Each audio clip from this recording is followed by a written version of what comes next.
আল্লাহ সম্পদ দিয়া পরীক্ষা নেয়। ও বন্ধু,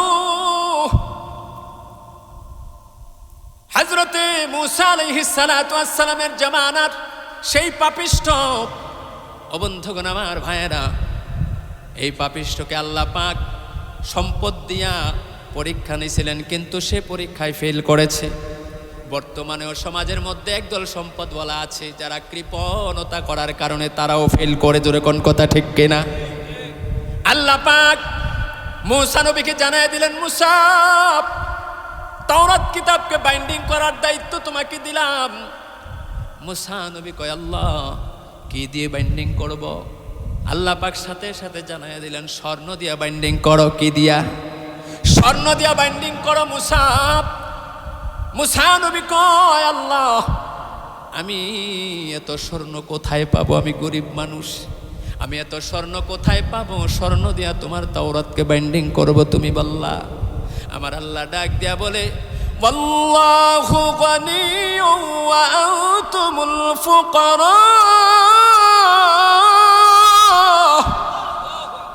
আল্লাহ হলেন ধনী আর দুনিয়ার সব ফকির। আজকে সম্পদ নিয়ে যারা বড়াই দেখায়, বড়াই আমার আল্লাহর কাছে চলে না। আল্লাহ পাক বলেন, পৃথিবীর যত ধনী আছে সারা পৃথিবীর সবচেয়ে বড় ধনীটাও আল্লাহর কাছে ফকির। কথা কোন ঠিক কিনা?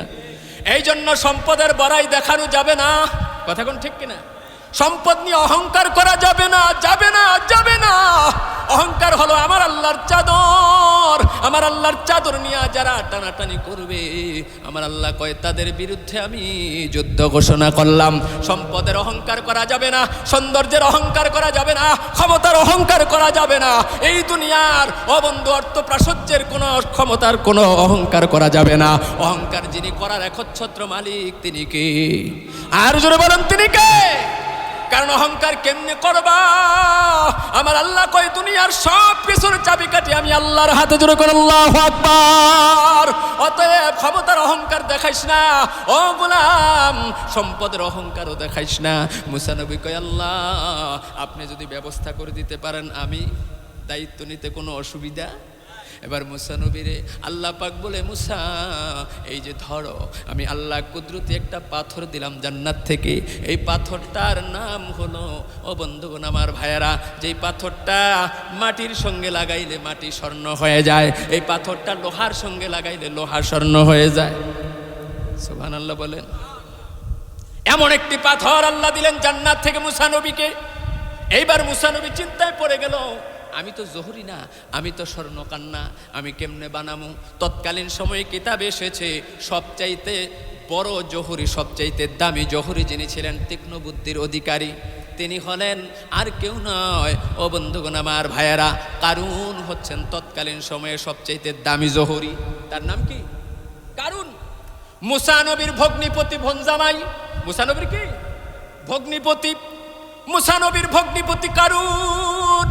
ওই কারুনকে আল্লাহ পাক দক্ষতা দিয়েছিলেন, তাকে জ্ঞান দিয়েছিলেন, স্বর্ণের তৎকালীন সময়ে স্বর্ণের গহনা তিনি বানাইতে পারতেন। এবার মূসা নবী পাথরটা নিয়ে এবার তার দোকানে গেছে। জীর্ণ শীর্ণ একটা দোকানের মধ্যে বসে আছে, জীর্ণ শীর্ণ দোকান। তখন কিন্তু কারণ তার মন ভালো ছিল, তখন কিন্তু সে এমন ছিল আল্লাহর রাস্তায় সে দান সাদাকা করত, গরিব মানুষকে খাওয়াতো এবং মূসা নবীকেও সম্মান করত। মূসা নবী এবার তার কাছে গেলেন। মূসা নবী গিয়ে বলে, ও কারুন, তাওরাত কিতাব বাইন্ডিং এর জন্য যুবক ছিল তাদের 40 দোকানে 80 জন যুবকের ক্ষমতা ছিল তাদের গায়ে। আবার কোন কিতাবে এসেছে একটা নয় দুইটা নয় 70টা উট নাকি লাগছে। তবে কওলে মাশহুর হলো 2 জন যুবক বহন করত, যেই 2 জন যুবকের শরীরে 40 জনের ক্ষমতা ছিল, শক্তি ছিল। তাহলে তার সম্পদের পরিমাণ কত? ভাইরা আমার, আল্লাহ পাক একদিন মূসা নবীকে হুকুম দিলেন, মূসা যাও যাও কারুনের কাছে যাও। ও মূসা, কারুনকে গিয়ে বলো তার যে সম্পদ সে অর্জন করেছে, এই সম্পদ পরের হক মাইরা করে নাই। আসলে কথাটা সঠিক কিনা? অবশ্যই সঠিক। দুনিয়ার কোন মানুষকে মাইরা মূসা কারুন সম্পদ কি করে নাই? সম্পদ অর্জন করে নাই, দুনিয়ার কোনো মানুষের সম্পদ মারে নাই। হক হলো দুইটা, একটা হলো হকুল্লাহর, একটা হলো হকুল ইবাদ, একটা হলো বান্দার হক আর একটা হলো আল্লাহর হক। এটা কারণ যেটা নষ্ট করছে আল্লাহর হক। কার হক? আল্লাহর হক নষ্ট করলে আল্লাহ কই বান্দারে আমি আল্লাহ ইচ্ছা করলে মাফ করে দিব, কিন্তু সাবধান সাবধান, কোন বান্দার হক যদি তুমি নষ্ট করো, ওই বান্দার হক আমি আল্লাহ ততক্ষণ পর্যন্ত ক্ষমা করব না যতক্ষণ পর্যন্ত ওই হকদার হক তোমাকে মাফ না করে। ভাইয়ের হক তুমি মেরেছো, তোমার ভাই তোমাকে ক্ষমা না করলে আমি আল্লাহ ক্ষমা করার কোনো সুযোগ? জনগণের হক নষ্ট করেছো, জনগণ ক্ষমা না করলে আমি আল্লাহ ক্ষমা করব না। কথাগণ ঠিক কিনা? সমাজের মানুষের হক নষ্ট করেছো, তুমি সমাজের মধ্যে বিচারক হয়েছো, উল্টা পাল্টা বিচার করেছো, সমাজের হক নষ্ট করেছো, মানুষকে বিপদে ফেলাইছো, হক নষ্ট করেছো, ভাই হইয়া বোনের হক নষ্ট করেছো। এমন লোক মনে হয় সমাজে নাই? ভাই হইয়া বোনের হক দিতে চায় না। বোন যদি হক নেয় কয় আজকে থেকে বাড়ির গেটটা সেলাম করে দেখিয়া। আছে না নাই? কেন? তুমিও বাবার সন্তান, মেয়েটাও বাবার সন্তান, 3/1 সে নিবে, সে বাড়ির গেট সালাম করে কেন যাবে? এটা তো তার হক নিয়ে গেল। আরো 1 তুমি যে 2 ভাগ রাখলা, তার মধ্যে 1 ভাগ বেশি দিল, ওই 1 ভাগের মধ্যে তার সম্পদ আছে, ওইটা রাইখা দিছে আল্লাহ পাক এই জন্যে যেন বোনটা এবং বোন ভগ্নিপতি ভাগিনা তাদের সকলকে তুমি তাদের সঙ্গে সুন্দর আচরণ করবা এবং তাদেরকে দাওয়াত করে করে বাড়ির মধ্যে আইনা খাওয়াইতে পারো। তোমার বাড়িতে আইসা যে খাবে এটা অগ্রিম তোমাকে দিয়া গেছে। কথা কন না কেন? এটা অগ্রিম দিয়া গেছে। ওই যে 2 ভাগ, যেই বোনটা তোমার মায়ের পেট থেকে আসছো, ওই ভাই তুমিও ওই মায়ের পেট থেকে আসছো, ঠিক কিনা জোরে কর? বোনের যেই বাবা তোমারও একই বাবা, তাহলে তুমি 2 ভাগ কেন? তুমি 2 ভাগ কেন? তোমার বোন কেন 1 ভাগ? ওই যে তুমি 2 ভাগ এই জন্য দিল, আল্লাহ পাক এক্সট্রা একটা ভাগ দিছে তোমার বোন ভগ্নিপতির, তাদের দেখাশোনা, তাদের মাঝে মধ্যে মেহমানদারি যে করাইবা, এই জন্য অগ্রিম তোমার কাছে রাইখা গেছে একটা ভাগ। এই জন্য কোনো দিনও ভাই বোনের সম্পর্ক এই কাজে যারা নষ্ট করে, আল্লাহর নবী কয় তাদের সঙ্গে আমার কোনো সম্পর্ক। ভাইরা আমার, এবার আল্লাহ পাক বলে যাও মুসা কারুনকে গিয়ে বলো আমি আল্লাহ তাকে অর্ডার করলাম সে যেন তার সম্পদ থেকে আমি আল্লাহর রাস্তায় দান করে, অর্থাৎ যাকাত প্রদান করে, যাকাত দিয়ে দেয়। কি দিয়ে দেয়? হিসাব করে করে যাকাতটা যেন দিয়ে দেয়। লাখে কত? কথা কয় না? 2,500 লাখে কত? 2,500। বন্ধুগণ আমার, ভাইয়েরা, কারণকে বলবা হিসাব করে করে যেন সে আল্লাহর রাস্তায় কি করে দেয়, এই একটা অংশ যাতে দান করে দেয়, তাহলে আমি আল্লাহ তার সমস্ত সম্পদ, পাহাড় পরিমাণ সম্পদ তার জন্য হালাল করে দেব। চিল্লায় বলা যাবে কি আল্লাহু আকবার? ও আমার মুসলমান ভাইয়েরা, আল্লাহ বলেন বান্দা আমি আল্লাহ তোমাকে সম্পদ দিয়েছি, এই সম্পদ হলো আমি আল্লাহর পক্ষ থেকে আমানত। ঠিক কিনা জোরে কোন? আমি আল্লাহর পক্ষ থেকে আমানত। আরে আমানতদারি যদি ঠিক মতো তুমি করতে পারো, লা ইন শাকারতুম লা আযীদান্নাকুম ওয়া লা ইন কাফারতুম ইন্না আযাবি লাশাদীদ। বান্দা আমি আল্লাহর পক্ষ থেকে নিয়ামত পায়া নিয়ামতের শুকরিয়া আদায় করলে আমি আল্লাহ নিয়ামত বাড়াইয়া দিমু। কার মতো? ওসমান গনির মতো। জোরে কোন কার মতো? হযরত ওসমান গনির মতো। আর যদি নিয়ামতের শুকরিয়া আদায় না করো, তাহলে আমি আল্লাহ তোমার নিয়ামত ছিনিয়ে নেব কারুনের মতো। যারা আমি আল্লাহর রাস্তায় দান সাদাকা করবে তাদেরকে হাশরের ময়দানে ওসমান গনি রাদিয়াল্লাহু তাআলা আনহুর কাফেলার মেম্বার বানায়া দেব। আর যদি আমি আল্লাহর সঙ্গে গাদ্দারি করো, আমি আল্লাহ কারুনের মতো তোমার পরিস্থিতি করে কারুনের দলের মেম্বার বানায়া দেব। জোরে কর নাউজুবিল্লাহ। কারুনকে যখন মুসা নবী গিয়ে এই কথা বলছে, ও কারুন, আল্লাহ বলেছে একটা পার্সেন্টেজ আল্লাহর রাস্তায় দান করে দিতে। এবার কারুন কয়, কেন? তোমার আল্লাহ কি গরিব হয়ে গেছে নাকি? একটু নাউজুবিল্লাহ জোরে বলবেন না? আল্লাহ কি গরিব হয়ে গেছে নাকি? তোমার আল্লাহ কি গরিব হয়ে গেছে নাকি? আমার থেকে তোমার আল্লাহর দান করব, কারণটা কি? এগুলো তো আমার। মুসা নবী আল্লাহকে ডাক দেয়, কয় আল্লাহ এই নাফরমান তো এই কথা বলতেছে, কয় চলে আসো। কিছুদিন পর আবার ঘোষণা, যাও আজকেও যাও কারুনকে বলো। এবার কারুনকে যখন এই কথা বলল, কারণ আজকেও রাজি না।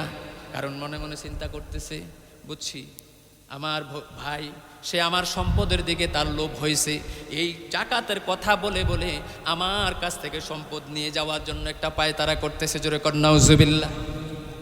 এবার কারুন নীল নকশা করতেছে, গভীর মনোযোগ, লম্বা সময় নেব, অল্প সময়ে আমি আমার আলোচনা গুছিয়ে ফেলবো। এবার কারুন মনে মনে চিন্তা করতেছে, এই মূসারে কেমনে এই এলাকার থেকে তাড়ানো যায়, মূসাকে কেমনে এলাকার থেকে সরানো যায়। এবার ওই এলাকার মধ্যে একজন খারাপ মহিলা ছিল, ওই মহিলাকে কারুন ভাড়া করছে। মহিলাকে এবার বাড়ির মধ্যে খবর দেয় না, কারণ তার স্বর্ণ মুদ্রার বস্তা তার সামনে ধইরা বলতেছে, এই যে স্বর্ণ মুদ্রার বস্তা, এগুলা তোমার একটা কাজ করতে হবে।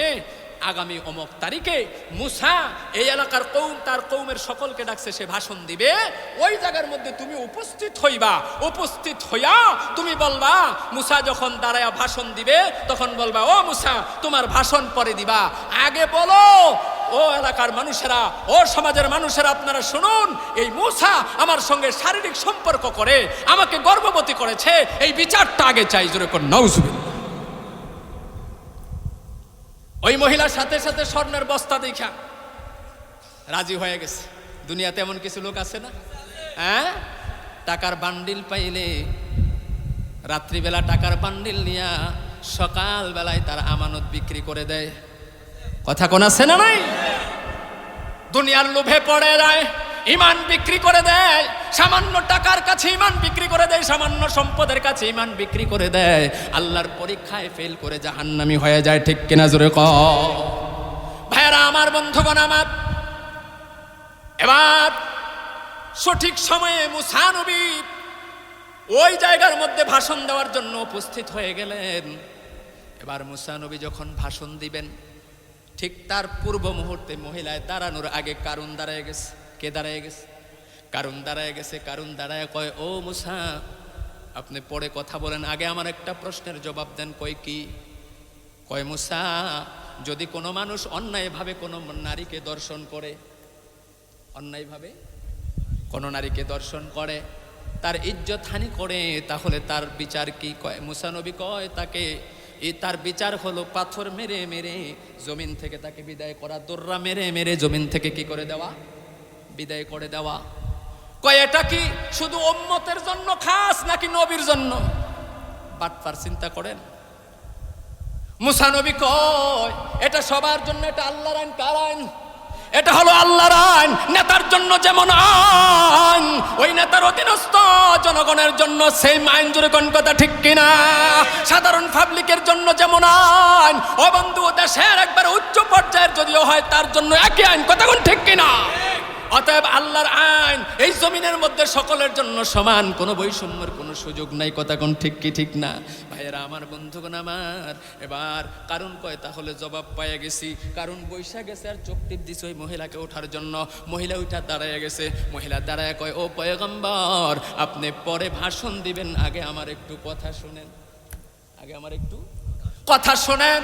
মূসা নবী কয় অসুবিধা নাই, বলেন বলেন। এবার মূসা নবীর কথা শুনিয়া ওই মহিলা সাথে সাথে বলতেছে, হাজরানে মাজলিস, আমার একটা আবদার শুনুন, আমার একটা কথা শুনুন। ওই যে সিফার মধ্যে বাটপারটা বসে রয়েছে, একটু আগে মূসা নবীকে যে প্রশ্ন করছিল, ওই বাটপার আমাকে টাকার বিনিময় এই জায়গার মধ্যে উপস্থিত করছে আমি মূসা নবীর বিরুদ্ধে মিথ্যা তুহমত দেওয়ার জন্য। জোরে কন্যা সুবহানাল্লাহ, আর জোরে কন্যা আল্লাহু আকবার। মান কানা লিল্লাহি কানাল্লাহ লাহু ওয়া কুল্লু শাইইন ইয়ানফাউন নাস। আল্লাহ কয় বান্দা তুই আমার হয়ে যা, আমিও তোর হয়ে যাব। আর আমি যদি তোমার হয়ে যাই বান্দা, ওয়া কুল্লু শাইইন ইয়ানফাউন নাস, পৃথিবীর সব কিছু তোমার গোলাম হয়ে যাবে। কেউ কোনোদিনও ষড়যন্ত্র করে তোমাকে কোনোদিন বিপদে ফালাতে পারবে না। আল্লাহু আকবার। বন্ধুগণ আমার, ভাইয়েরা, মূসা পয়গম্বর আশ্চর্য হয়ে গেছে, ময়দানের সবাই আশ্চর্য হয়ে গেছে। এদিক দিয়ে বাটপার দৌড়। বাটপার কি করছে? বাটপার কই, কি রে, কি করলাম আর কি হইল, কি করলাম আর কি হইল? বন্ধুগণ আমার, ভাইয়েরা, মূসা নবী তাকে দেখতেছে বাটপার জায়গা।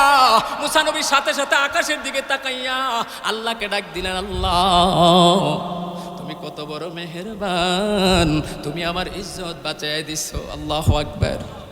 ইজ্জতের মালিক কে? জোরে বলুন কে? বেইজ্জতের মালিক কে? আল্লাহ। ইজ্জত দেয় যিনি, বেইজ্জতিও করেন তিনি। এই জন্য আল্লাহ বলে বান্দা সাবধান, ও বান্দা বড়াই করিস না, বড়াই করিস না। আমি আল্লাহ ইজ্জতও দেই আবার বেইজ্জতিও করতে পারি, কথা কোন ঠিক কিনা? মুসা নবী কয় আল্লাহ কি করব? এবার আল্লাহ ডাক দিয়া কয় মুসা, তোমাকে সে বিপদে ফেলাইছিল, তোমার সম্মান নষ্ট করেছিল, নষ্ট করার ষড়যন্ত্র করেছে। মুসা তুমি যা করবা তাই হবে। মুসা নবী কয় আল্লাহ কি করব একটু বইলা দেন না। মুসা নবীরে আল্লাহ শিখাইয়া দেয়, যাও বাটপারে ধরো। কয় আমি কিভাবে ধরবো? বহুদূর চলে গেছে। কয় মুসা তুমি না আমার বন্ধু, ও মুসা তুমি আমার বন্ধু, তো সব কিছু তোমার গোলাম হয়ে যাবে। আমি আল্লাহর নামে এই জমিনকে শুধু ইশারা করো, ইশারা করতে দেরি ওই বাটপারকে আমার জমিনটা আটকায়া ফালাবে। চিল্লায় এখন আল্লাহু আকবার। আল্লাহ আল্লাহ তু মেরা মাবুদ হ্যাঁ, আল্লাহ আল্লাহ তু মেরা মাশূক হ্যাঁ, তুহি কাদির জলিলুল্লাহ জাহাদার, বাহর হালে তুহি মেরা নিগাহদার। আল্লাহু আকবার। এবার মুসা নবী কয় ও জমিন, ওই বাটপারকে আমার আল্লাহর হুকুমে ধরে ফেলো। যেই মাত্র এই কথা বলছে, সাথে সাথে জমিন তার পায়ের টাকনু পর্যন্ত জমিন মাটির মধ্যে টান দিয়া ডাবায় আটকায় ধরছে। সুবহানাল্লাহ। কোন আল্লাহ পারেনি? জোরে কোন পারেনি? আমার আল্লাহর এমন ক্ষমতা, আল্লাহ শুধু বলতে দেরি, করতে দেরি হয় না, ঠিক কিনা? ইন্নামা আমরুহু ইযা আরাদা শাইআন আইয়াকুলা লাহু কুন ফায়াকুন। সাথে সাথে যখন তাকে গ্রেফতার করা হলো, মুসা নবী দৌড়াইয়া তার কাছে গেছে। মুসা নবী তার চেহারা দেখা জালালিয়াতের মেজাজ একেবারে আরো চড়া হয়ে গেছে। মুসা নবী ছিল জালালি মেজাজের। সুবহানাল্লাহ। কোন নবীদের মধ্যে সবচাইতে গরম নবী ছিল মুসা, আর সবচাইতে নরম নবী ছিল আপনার আমার পয়গম্বর। আল্লাহু আকবার। সাহাবীদের মধ্যে সবচাইতে গরম সাহাবী ছিল হযরত ওমর, আর সবচাইতে নরম সাহাবী ছিল হযরত আবু বকর। আল্লাহু আকবার। ভাইরা আমার, বন্ধুগণ আমার, মুসা নবী এবার রাগে তার চক্ষু লাল হয়ে গেছে। মুসা নবীর এমন রাগ ছিল, মুসা নবীর রাগের চোটে মুসা নবীর শরীরের এই পশম তার আপনার জামা ছিদ্র করে বের হয়ে যেত বাহির দিয়ে। এই জন্য মুসা নবী যখন বাহির হতো কমপক্ষে 3টা জামা গায়ে দিত। কয়টা? কমপক্ষে 3টা। এ বন্ধু, মুসা নবীর এমন রাগ ছিল, রাগের চোটে মাথার পাগড়ি ভেদ করে চুল উপর দিকে উঠা যাইত। ভাইরা আমার, মুসা নবী কয় ও জমিন, এই নাফরমানকে ধরস না কেন? সাথে সাথে হাঁটু পরিমাণ। আবার কয় ধরস না কেন? সাথে সাথে কোমর পরিমাণ।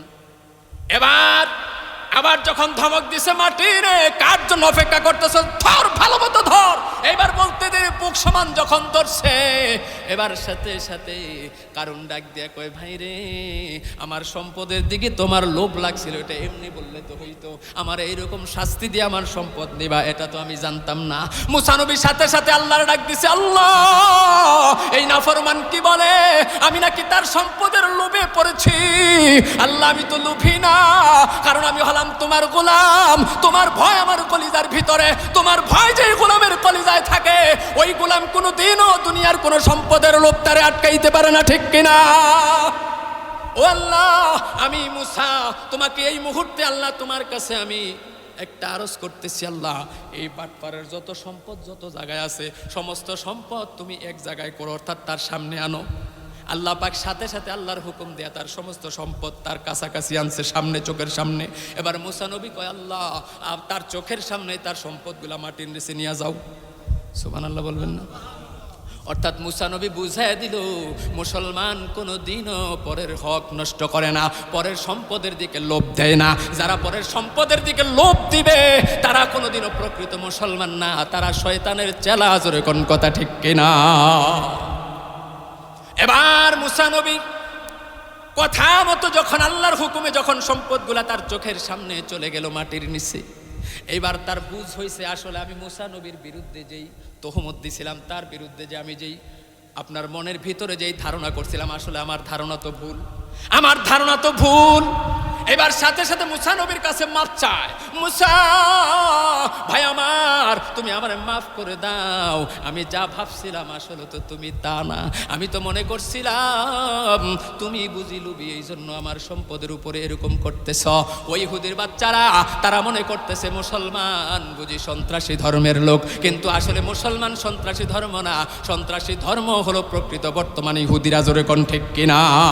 সন্ত্রাসী ধর্ম হলো ইসকনের গোষ্ঠীরা, সন্ত্রাসী ধর্ম তাদের, মুসলমান হলো শান্তির ধর্ম, মুসলমান হলো শান্তি আর সম্প্রীতির ধর্ম। চিল্লা এখন কথা ঠিক কিনা?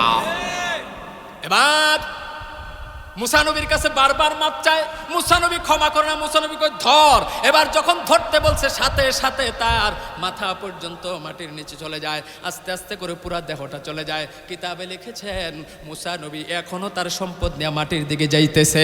ও বন্ধু, কিয়ামতের আগ পর্যন্ত মাটির নিচে যাইতে থাকবে, জোরে কন্না আল্লাহু আকবার। ভাইয়েরা আমার, বন্ধুগণ আমার, আমার আল্লাহ শেষ মুহূর্তে মুসা নবীকে একটা মেসেজ দিলেন। আমার এই আলোচনার লাস্ট এই মুহূর্তের মেসেজটা যদি আমার মা বোনের একটু অন্তরের কান দিয়ে শোনো, এ ময়দানের মুসলমান, আজকে আমার এতগুলা কথার মধ্যে শেষ মেসেজটা যদি একটু কান দিয়ে শুনতে পারো, তদনুযায়ী আমল করতে পারো, তাহলে তোমার জীবন ধন্য হয়ে যাবে। আমার আল্লাহ ডাক দেয়া কয়, মুসা এই নাফরমান যদি তোমার কাছে যতবার মাফ চাইছে, আমি আল্লাহর কাছে যদি এরকম একটা বার মাফ চাইতো, সুবহানাল্লাহ বলেন না, আমি আল্লাহর কাছে যদি একটা বার ক্ষমা চাইতো, আল্লাহর হাবিব বলেন কুল্লু আদামু খাত্তাউনা, ও বন্ধু, সমস্ত আদম সন্তান হচ্ছে ভুলের ভিতরে আছে। কিসের মধ্যে আছে? ভুল করতেছে। ও বন্ধু, আল্লাহর হাবিব বলেন খায়রুল খাত্তাইনাত তাওয়াবুন, ওই সমস্ত বান্দারা আল্লাহর কাছে সবচাইতে দামি, যেই সমস্ত বান্দা বান্দি গুনাহ করার পরে, ভুল করার পরে ওই ভুল থেকে ফিরে আসে তওবা করিয়া। কি করিয়া? তওবা করিয়া যখন ফিরে আসবে আল্লাহর কাছে সে দামি হয়ে যায়, আল্লাহ পিছনের গুনাহ মাফ করে দেয়। আল্লাহ কয়, মুসা এই নাফরমান যদি একটা বার আমি আল্লাহর কাছে ক্ষমা চাইতো, আমি আল্লাহ তাকে ক্ষমা করতে দেরি করতাম না। আল্লাহু আকবার। অতএব আমরা ক্ষমা চাইবো কার কাছে? জোরে বলুন, কার কাছে? কার ইবাদত করব? সাহায্য চাইবো কার কাছে? ইয়াকা না'বুদু ওয়া ইয়াকা নাস্তাঈন। ও আল্লাহ, তোমার ইবাদত করি, তোমার কাছে সাহায্য চাই। এই একটা কথার উপরে যদি আমরা মুসলমান আজকে সঠিক থাকতে পারতাম, তাহলে ইহুদির গোষ্ঠীরা আমাদেরকে এইভাবে লাঞ্ছিত করতে পারতো না, ঠিক কিনা? অতএব বন্ধুগণ আমার ভাইয়েরা, এই কারণ কিয়ামত পর্যন্ত ওই নিচেই যাইতে থাকবে। যেই জায়গাটার মধ্যে কারণ ডুবছে, ওই জায়গাটা, ওই এরিয়ার ভিতরে একটা পিপিলিকাও তার আপনার বর্ডার ক্রস করে না। বৈজ্ঞানিকরা বহু চেষ্টা করছে ওই জায়গায় বিভিন্ন বীজ লাগায়া, ওই বীজ থেকে গাছ উঠে না। ওইখান থেকে মাটি নিয়ে অন্য জায়গায় নিয়ে বীজ বপন করেও দেখছে মাটি থেকে গাছ উঠে না। কারণ কি? বৈজ্ঞানিকেরা রিসার্চ করে দেখেছে ওই জায়গার মধ্যে কিয়ামত পর্যন্ত যদি যত সার আর যত কিছু বৈজ্ঞানিকদের মাথায় যত আবিষ্কার ঢুকে, সব কিছু দিয়েও যদি চেষ্টা করে, ওখান থেকে একটা মরিচের বিচির থেকেও গাছ উঠানো সম্ভব না। তার কারণ হলো এই জায়গার মধ্যে যে ডুবছে সে হলো নাফরমান। ওই কারণ জীবিত অবস্থায় ঢুকতেছে নিচের দিকে, ওই কারণ আফসোস করতে করতে ঢুকতেছে, কারণ হা করে আফসোস করতেছে আর কয়, আহ যদি মুসা নবীর কথা শুনতাম, যদি আল্লাহ পাকের কথায় আমি যদি ঠিকমতো আমার সম্পদের যাকাত দিয়ে দিতাম, আল্লাহর রাস্তায় যদি দান করে দিতাম, আজকে আমার এই পরিস্থিতি হতো না, আজকে আমি এইভাবে লাঞ্ছিত হতো না, আল্লাহ পাকের গজবে আমাকে নিমজ্জিত হইতো না। কি করলাম এই কথা বলে বলে যে ওই কারণ হাঁক মারতেছে আর আফসোস করতেছে। তার নিঃশ্বাসটা ওই মাটির সঙ্গে লাগার কারণে ওই মাটির সমস্ত উর্বরতা যিনি একেবারে নিশ্চিহ্ন করে দিয়েছেন, তিনি কে? জোরে বলুন, তিনি কে? অতএব আল্লাহ পাক জানায় দিলেন, মুসা শুনো। ও বন্ধুগণ আমার ভাইয়েরা, আল্লাহ পাক তার হাবিবে কিবরিয়াকে জানান, দোস্ত আমার, আপনার উম্মতের নরনারীদেরকে জানায় দিয়েন, আমি আল্লাহর পক্ষ থেকে নিয়ামত পায়া, সম্পদ পায়া যারা আমি আল্লাহর রাস্তায় দান সাদাকা করবে না, আমি আল্লাহ তাদেরকে এই কারুনের দলে পৌঁছাইয়া দেব। ওই কারুনের সঙ্গে হাশরের ময়দানে উঠাইয়া বেয়াজ্জতি করে তাকে জাহান্নামে পাঠাবো। আর যারা আমি আল্লাহর পক্ষ থেকে নিয়ামত পায়া, সম্পদওয়ালা হইয়া আমার রাস্তায় রাস্তায় দান সাদাকা করবে হাসি মুখে ইখলাসওয়ালা দিল নিয়া, আমি আল্লাহ তাকে আমার ওসমান গনির কাফেলার মেম্বার বানাইয়া দিব। জোরে কোন আল্লাহু আকবার। दुनिया की सदाकत में तेरा नाम रहेगा, उस्मान तेरे नाम से इस्लाम रहेगा, उस्मान तेरे नाम से इस्लाम रहेगा। दुनिया की सखावत में तेरा नाम रहेगा, अली तेरे नाम से इस्लाम रहेगा, अली तेरे नाम से इस्लाम रहेगा। जुरकुन अल्लाहु अकबर। আমার বন্ধুগণ, আমার ভাইয়েরা, তাহলে আমরা কি আল্লাহর পক্ষ থেকে নেয়ামত প্রাপ্ত হয়ে আল্লাহর রাস্তায় দান সাদাকা করব কি করব না? জোরে বলুন, করব কি করব না? আজকে এই যে আপনাদের হাজি হাফিজউদ্দিন হাফিজা ইসলামিক কমপ্লেক্স, এই মুরব্বী, হ্যালো, কেন বাবা এতক্ষণ বসেছিলেন? সমস্যা? বেশি জরুরত? ঠিক আছে, সেরে আবার চলে আসেন। একটা লোক উঠবেন না, একটা লোক উঠবেন না। আমি কিন্তু অসুস্থ অবস্থায় এতক্ষণ কথা বলেছি। শুকরিয়া আল্লাহর কাছে, আমি চিন্তাও করি নাই এতক্ষণ কথা বলবো। তার কারণ আমি আলোচনা করেছি গতকালকের আগের দিন রাঙামাটিতে। এই আসা যাওয়ার পথে আমার ঠান্ডা লেগে গিয়েছিল। তো আজকে আলহামদুলিল্লাহ আপনাদের এই উপস্থিতি, আপনাদের সামনে কথা বলতে গিয়ে আমার পরিচিত মানুষগুলোর সামনে আমার খুব ভালো লেগেছে। অতএব এখন আর কেউ উঠবেন না, যদি ওঠেন তাহলে মনে বড় কষ্ট হবে। ভাইরা আমার, এই হাফিজিয়া মাদ্রাসা, এই কমপ্লেক্সের জন্য আজকের মাহফিলের যিনি প্রধান বক্তা, মেহমানে আলা, উনি আসার আগ মুহূর্ত পর্যন্ত আমি এই